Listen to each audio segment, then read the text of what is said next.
काल शहरातून मतदानापूर्वी मतदारांना पैसे वाटप करण्याचे अनेक प्रकार घडले। यात प्रभाग क्रमांक 23 मध्ये राजकीय वातावरण चांगलंच तापलं आहे। 23चे अपक्ष उमेदवार मेनका राठोड आणि भाजप कार्यकर्त्यांमध्ये पैसे वाटल्याचा आरोप प्रत्यारोपावर वातावरण चांगलेच गरम झाला होता। पोलिसांच्या मध्यस्थीने हा वाद मिटला असून पोलीस याची चौकशी करत आहेत।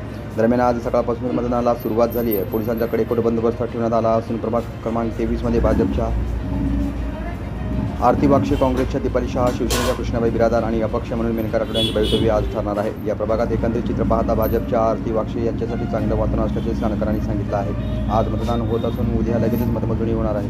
त्यामुळे प्रभाग क्रमांक 23च्या अनेक भागात कोण विजयाचा गुलाब उधळणार हे पण महत्त्वाचं ठरणार आहे।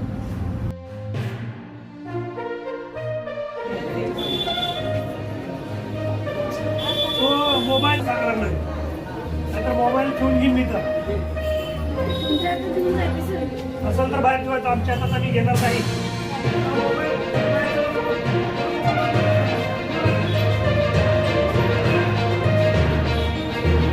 सोलापूर महानगरपालिका प्रभाग क्रमांक 5 मध्ये राजकीय वातावरण